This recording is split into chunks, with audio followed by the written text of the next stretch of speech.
যে টাকা আপনাদেরকে দিতে আসবে প্রথমে আপনাদের কার্ডের ফোল্ডার তুলবেন, তুলে দৌড় মারবেন, সেজন্য গিয়ে খালডাঙ্গাতে পড়ে। মনে থাকবো, মনে থাকবো। আর যে টাকা দিবে না, দিতে আসবে না, তখন সে বিশ্বাস মনে রাখতে হবে যোগ্যতার অনেকগুলো মাপকাঠি আছে। যে মনে করে সে যোগ্য, সে কখনই আপনার কাছে টাকা নিয়ে আসবে না। আসবে? হ্যাঁ, আমরা আপনাদেরকে বুঝাইতে পারবো। অনেকেই আছে দেখবেন চা দোকানে বইয়া বইয়া কয় আও যত কথাই কোক, লাভ নাই। নির্বাচন তো ভোটের আগের দিন রাইতে কয়নি। এই কথাগুলা কয়ে কি আমাদেরকে অসম্মানিত করে না? ভোটারদেরকে অসম্মানিত করে না? তো তার মানে কি মানুষের একটা ধারণা তৈরি হয়েছে যে আমরা মানুষ হিসেবে আমরা নিজেদেরকে কি করে দেই, বিক্রি করে দিই। তাহলে চিন্তা করেন আমাদের জায়গাটা কোথায় পৌঁছাইছে। যে লাভ নাই শুনে তাদেরকে বলবেন, কিন্তু লাভ হবে না, কারণ ভোটের আগের দিন রাতে ঠিকই টাকার কাছে তারা বিক্রি করে দিবে নিজেদেরকে। আমরা নিজেদেরকে কত নিচার পর্যায়ে আমরা নামাই নিয়ে আসছি। আমরা কি এই ভুল আর কখনোই করব? আমরা কখনোই করব? আমরা কি আমানত খেয়ানত করব? আমরা কি খেয়ানত করব? আপনারা আমাদের যে নতুন রাজনৈতিক দল হয়েছে এনসিপি, জাতীয় নাগরিক পার্টি, ন্যাশনাল সিটিজেন পার্টি, ইনশাআল্লাহ আমরা শাপলা মার্কা নিয়ে আমরা নির্বাচন করব। শাপলা কেউ ঠেকাইতে পারবে না, কেউ ঠেকাইতে পারবে না। আমরা নির্বাচন কমিশনকে আমরা বলতে চাই, আপনারা নির্বাচন কমিশনের যে দায়িত্ব, আমরা দেখতে পাচ্ছি নির্বাচন কমিশন তার দায়িত্ব যথাযথ পালন করছে না। তার রিমোট কন্ট্রোল অন্য জায়গায়।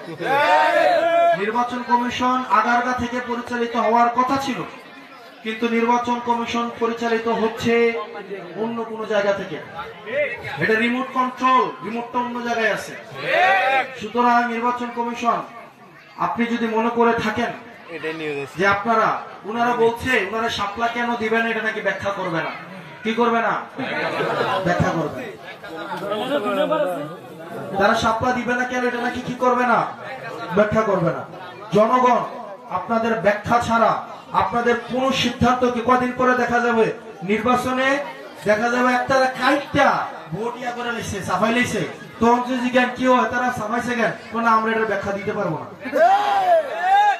আমরা নির্বাচন কমিশনকে একটা স্বৈরাচার কমিশন হিসেবে আবার আমরা দেখতে পাচ্ছি। আওয়াল কমিশনের থেকেও এই নির্বাচন কমিশন আরো ঘৃণ্য, বাজে, নিচু স্তরের সিদ্ধান্ত পর্যন্ত নিচ্ছে। আমরা দেখছিলাম না আওয়াল কমিশন, আগের কমিশন, এর আগের কমিশন ছিল নুরুল হুদা কমিশন। নুরুল হুদা কমিশনের যে ছবিটা, আমার মনে হয় এটা আগারগাঁও, নুরুল হুদার যে জুতার মালার একটা ছবি আছে না, এটা আগারগাঁওয়ে সবচেয়ে বড় করে একটা ছাপাই দিতে হবে। এটার একটা ভাস্কর্য লাগানো উচিত যে জুতা যে দায়িত্ব অবহেলা করলে কি ধরনের পরিণত হয়। আমাদের চিফ ইলেকশন কমিশন একটা স্পাইনলেস একটা কমিশন হিসেবে আমরা দেখতে পাচ্ছি। উনাদের কোন সিদ্ধান্ত উনারা নিজেরা নেন না। উনাদের সিদ্ধান্ত আমরা স্পষ্টত দেখতে পাচ্ছি, তাদের সিদ্ধান্ত নেওয়ার ক্ষেত্রে তারা কোনো না কোনো ভাবে এক্সটার্নাল ফোর্স দ্বারা তারা প্রভাবিত, তারা বহি এক্সটার্নাল ফোর্স দ্বারা তারা প্রভাবিত। সুতরাং ইলেকশন কমিশনে যারা আছেন, আপনারা বাংলাদেশপন্থী হয়ে, জনগণপন্থী হয়ে আপনারা আইন মেনে আপনাদের সিদ্ধান্ত নেবেন। একটা সাংবিধানিক প্রতিষ্ঠান কখনোই স্বেচ্ছাচারী ডিসিশন নিতে পারে না, কখনোই স্বেচ্ছাচারী ডিসিশন নিতে পারে না। আবার আমরা দেখতে পাচ্ছি আমাদেরকে বিভিন্ন ভাবে, আমাদেরকে বিভিন্ন রাজনৈতিক দলের মধ্য দিয়ে হুমকি দামকি দেওয়া হয় যে আমরা যেন শাপলা চাওয়া থেকে আমরা যেন পিছিয়ে আসি।